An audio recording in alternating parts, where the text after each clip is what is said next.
Hello, welcome to MyStartup TV. I'm Major Sunil Shetty. You're watching the Thought Leader Show. Today, we are looking into the world of biotechnology research, a field that is shaping or reshaping healthcare, diagnostics, and agriculture across the globe. From solving real world health challenges to powering personalized medicine, biotech is the frontier of innovation. Joining me today is Dr. Pavan Kumar Velpula, a leading voice in genomics, and he's also the CEO of Allele Tech. His company is pioneering advanced genomic solutions that serve both research and clinical needs. In this episode, we talk about the developments, scope, and challenges, and the future of biotech in India, and how startups like Allele Tech are going to drive or are driving the change. Dr. Pavan, welcome to the show. Thanks, sir. Yeah. So Let's start by with your introduction to yourself. Give your background as to how you got into this, and then what's your company into? What's your company doing? I am Dr. Pavan Kumar Velpula, founder of Allele Tech Private Limited, a cutting-edge biotech company based in India, which is mainly focused in providing advanced diagnostic testing and research to make precision medicine a reality in India and beyond. So I did my graduation and masters in JNTU, and then I got a job in ICRISAT, wherein I was working as a genomic scientist. So I also got a PhD from there, and then I worked for a few companies where agriculture genomics is main focus. And after having 13 years of industry experience, to bridge the gap between the service industry and the end user, which is again the service, research scientists and academicians and clinicians. So I thought of starting a company to provide a customized and accurate reports for to easily interpreting and utilizing them in ongoing research and treating the patients. So in the year 2022, we started this company. Initially, we were giving genotyping services to agri sector, and eventually we scaled up year on year to providing our services to agri academics and also biopharma and also healthcare by introducing next generation sequencing services. So it is going quite successful in these 3 years, and we are also expecting a good growth in coming years too. So our mission at Allele Tech is to provide, democratize the molecular genetic testing to each individual in the nation, and to as I told, to make personalized medicine is a reality in India and abroad. Our main service portfolio include NGS, next generation sequenced and bioinformatics services, which includes whole genome sequencing, metagenome, transcriptome, and also microbiome studies in order to address clinicians and academic research scientists and agri-genomics. So this is the big brief background of Allele Tech, and yeah. So, basically, given your background and the company work that you're doing, you are into, you're somebody who has a good feel and view of what's happening in the biotechnology. And it is said India's biotech sector is going to is projected to be about over 300 billion dollars by 2030. So, do you believe that India is poised to become a global leader in biotech innovation by 2030?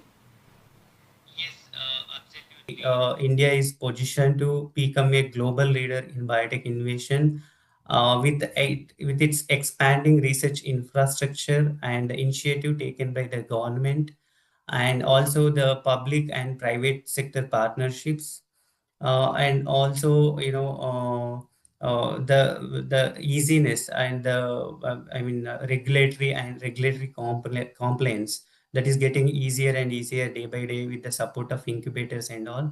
So, and we are also having global collaborations for interchanging the technologies. Definitely, we have, and apart from that, we also have a vital talent pool. India is rich in young people, and we have good talent across India. And definitely, with these resources, India is going to be a leader in biotech innovation in coming, decade. So. And we are sitting in Hyderabad, which is also kind of as seen as a hub for biotech research and development, and also there are multiple organizations today which are supporting it. So how do you see startups like Allele Tech contributing and benefiting from this growth? Tech, we are more focused on innovation, and yeah, we always try to explore new technologies which are especially in the domains of molecular diagnostics and personalized medicine. In India, like startups mostly focused on innovation, and apart from that, startups are also working establishing a niche apart from the larger players which are overlooked in the niches which are overlooked by the larger players. Definitely in this innovation and in this establishment, we will be will be benefited by the getting funds and having collaboration, international collaborations, and regulatory compliance support. Yes, we are contributing to the nation. At the same time, we are also getting benefited by the initiative taken by the government bodies. And that initiative, that movement has been headed by people like you, who are at the forefront of creating these things. So what advantages does India offer for biotech firms aiming to export innovation? India is, having cost-effective research solutions. Like we have good manpower over here, and cost of research is little less compared to the other countries where, like USA, where the cost of research is very high. Apart from that, we have good population diversity. So we can, this population diversity can be used in validating various panels and protocols. For that, actually, population diversity is crucial, and also research support. And also, recently we are getting good reputation of regulation and other aspects across world. India is getting good reputation on regulation measures. So with this, I think uh, uh, you know. What we call regulatory measures. Definitely, this will be helpful for researchers. Definitely, I mean, a lot of work is happening or being done by government as well, isn't it? In supporting startups like yours, who are involved in deep tech research or research in biotechnology. So, how critical are programs, government program like BIRAC, DPT, and the India AI Biotech Hub in nurturing startups like Allele Tech? These programs and initiatives by the governments are game changer. And these bodies, these organizations and institutions will help the startups by providing early stage fundings, mentorship, and also regulatory compliance support, and making national, facilities to make them work for the startups. So these BIRAC and other, I mean, there are several funding agencies and support systems made by the government to, support the startup ecosystem. This will be very useful for the startup companies. How can startups and biotech companies leverage AI? Okay, sorry. How do you think the startups and biotech companies can leverage AI? Because AI today is the flavor, right? Everywhere, everything is all about AI, machine learning. So especially in the areas of R&D and drug discovery. AI has a very good impact on research, especially where the projects are data driven. So if you look biological data, biological data is little complex and it will be tough to handle. In such cases, to make decisions based on the data, AI is very useful, especially, for example, if you are working on biomarkers and if you are conducting clinical trials or if you are conducting a field trial in agri sector, to handle the data and generate the data and to make conclusions out of it is very difficult. And AI supports in this kind of analysis and give the faster result and provides the very accurate reports. So this will be very helpful in conducting research and developing products. Uh, Definitely. When you think about biotech, uh, not very many people know what are the opportunities, right? What are the opportunities? So, what opportunity do you see in integrating when you integrate AI in cost reduction and accelerating the process in biotechnology innovation? There is a huge benefit from AI, artificial intelligence, especially if, when you are doing, trial and error based R&D projects. So in order to, if you want to conduct a planned trial in a field, you need a certain land and certain labor, and they have to work for a long time to collect the data and manage the data and also to make conclusions out of it.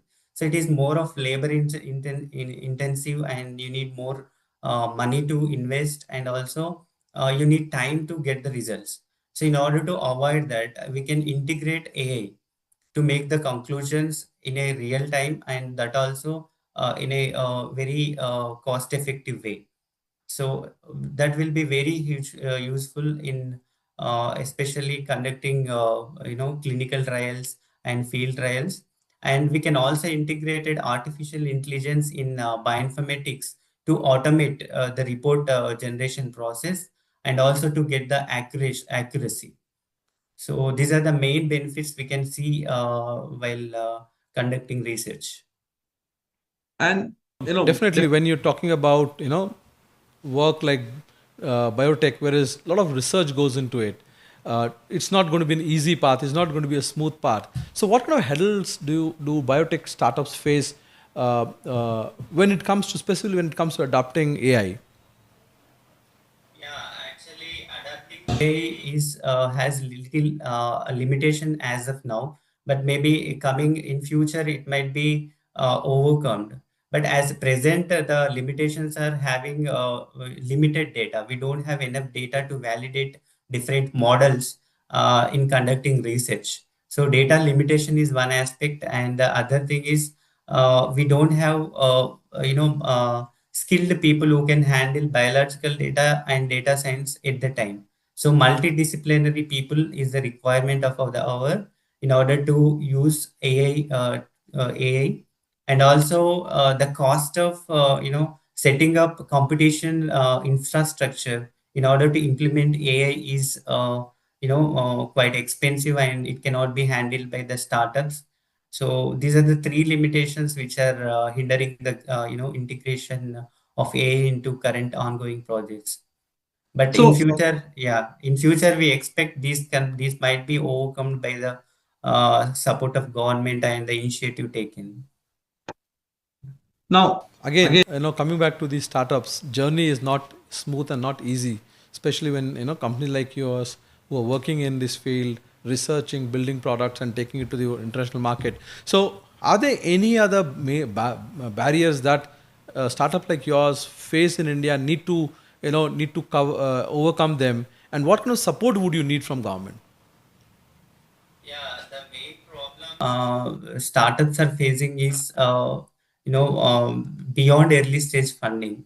Till early stage, government is funding, but after once the product is validated, when we are taking it to the market after commercialization, there people are getting problems due to liquidity and other issues.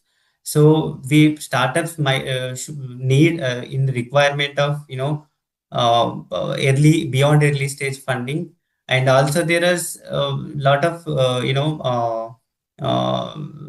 lot of I mean, ambiguity in releasing the products, especially regulatory and this regulatory issues, and also movement of the product from research stage to the commercial aspect. So there, I mean, two aspects. One is beyond early stage funding, and the regulatory support from the mentors is required. For this, in fact, incubation centers are working a lot to fill this gap, but still there is more to go. No, definitely, definitely. We as MyStartup TV, we part of BIRAC, we're part of multiple incubation centers and programs, and we know how government schemes are helping, how they're working with startups, like yours, across domain. And I think that's just a start. That's just they're scratching the surface. More needs to happen. So startups, startup by nature are small, agile, and they're adopting quick. But then in areas like biotechnology, you're going up against big players, isn't it, who are established in their field. So how what is that strategic difference between your startup like yours and big companies or big large corporations? They're facing we have the competition in the market, but here the problem is, here the opportunity is like the big players are more focused on marketing and established markets and processes. As a startup, what we are planning is we have focusing on frontier technologies like microbiome based diagnostics, host and host genome host genome interactions, and also targeted panels which are specific to particular region.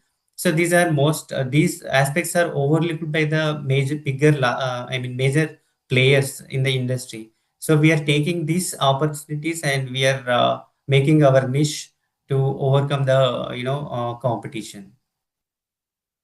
Is there any role that startups are playing in addressing India-specific, health needs using biotechnology? Because at this point in time, we are talking about startups versus large organizations. So how is that working? We are working. India is rich in genetic diversity, as I was telling earlier, and it has also problems like high genetic diseases, and also region-specific, infectious diseases. So instead of focusing one in only, in a single way, we are taking multiple approaches like target specific, region specific diagnostics, and also applying targeted panels for particular diseases. We are taking a different approach which is specific to different regional groups, or which ethnical groups. So we are taking a different approach than larger players. So definitely this will help India to also have a diverse set of diagnostics which help to grow India better and have a good, healthier India in future. Definitely, that's what startups are going to do for India. Viewers, we are here in conversation with Dr. I'm sorry, Pavan Kumar Velpula, who's the founder and CEO of Allele Tech. We are talking about biotechnology, the future of it, the challenges and scope. So, Dr. Pavan, partnership becomes or collaboration becomes a big thing, isn't it, in the kind of work you're doing? So, what kind of partners should startups in biotechnology should look for? Partnerships are quite essential for startups. Especially, I recommend startups to partner with academia, especially where the fundamental research is going on. So they'll get multiple answers for different, multiple solutions for different problems. And once you got the perfect idea, in order to scale up, you need to validate it with the industry partners. You need to partner with industry in order to validate that idea whether it is commercially viable or not. And once the validation is done, you need support from our government organizations in order to get the approvals and to launch the product into market. So these are the three main institutions one startup should work with. Apart from that, a startup should also work with incubators. Incubators are playing main role in smoothing all this journey by making them collaborative with all these institutions. So startups should work with these four institutions. One is academia, and then is industry, and the third one is government bodies and also incubators to make. And would Yeah. Yeah. So, and any advice that you would give for aspiring, biotech entrepreneurs, as to what they should look out for, what they should avoid while in the early stages of their journey. I recommend startups to work on problems, not only technology driven. They should address the problems, existing problems, and for that they need to understand the markets. So whether the proposed product is having enough market to work on or not, and also they need to look after regulatory and regulatory barriers. And I would recommend startups to work with mentors because they have good ideas and they have experience to suggest.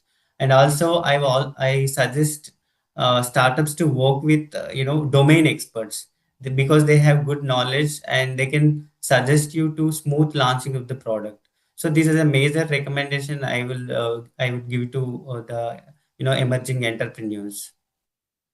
that's Very definitely helpful. helpful. I'm sure founders who are watching this program, most of our viewers come in the age group of 18 to 34, a bulk of our viewers, and in that age group, you find majority of the founders, and your recommendations, your insights are going to be a gold mine for them.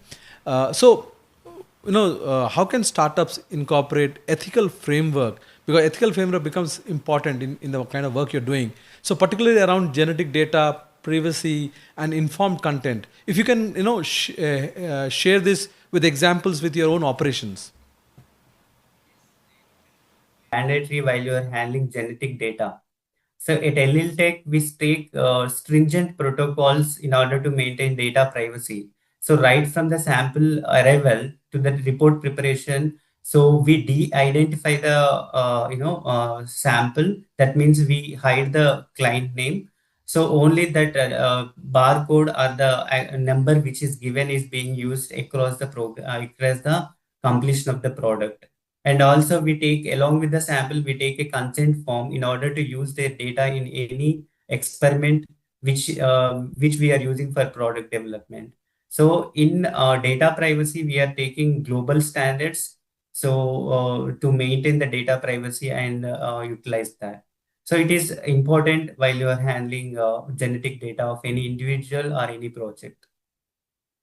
And it's good that at very Early early stage, stage, startups like yours are following, global practices, which is a big, confidence boosters for people who use these services. So, in coming time, what emerging biotechnology trends will shape healthcare, say next decade? Now in the coming decade, CRISPR-Cas based genome editing will be a game changer. So it is an alternative form of genetic transformation which is being presently implemented in field crops and also in some health conditions. Recently, we have a rice variety released using genome editing program, which has good improvement in the yield. So apart from that, we have emerging technologies like liquid biopsies, integration of AI tools in genome in analyzing the data, and also microbiome-based therapeutics. So these are going to be the game changers in the coming future. and are these areas Where where you think startups should, upcoming startups, should focus on, or early stage startup should focus on? Are there other cutting edge areas or fields that they should look into? growing technology and availability of data, there are many fields which are emerging, especially if we can take synthetic biology and microbiome-based therapeutics and RNA-based vaccines, mRNA-based vaccines, AI integration in analyzing the data. So these are few of many other concepts which are coming up, and people can look after these technologies and they can develop products by addressing the problems which are faced in the society. So these can be the fields, and apart from this, there are many others also. I mean, they can go around. Because, as I said, our majority of our viewers are in the age group of 18 to 34, and that also means a lot of students watch us. So, from their side, I would like to ask: do you offer any internship opportunities at your organization? And if yes, how can they reach out to you? Giving internship opportunities to students BSc, MSc, BTech people. We are actually associating with the universities. We are working with universities, and as a part of our mutual understanding and other programs, students are coming and getting trained in genomic technologies, and they are getting placed in post-graduation programs or industry based on their interest. So simply, if anyone wants their internship, means they can write a mail to our support email ID. Our team will contact them, and we will be having a short screening, written test and interview. After that, based on the performance, we will be selecting the candidates. So So that we have range of Right. internship programs right from 3 months to 1 year. So based on their interest and requirements.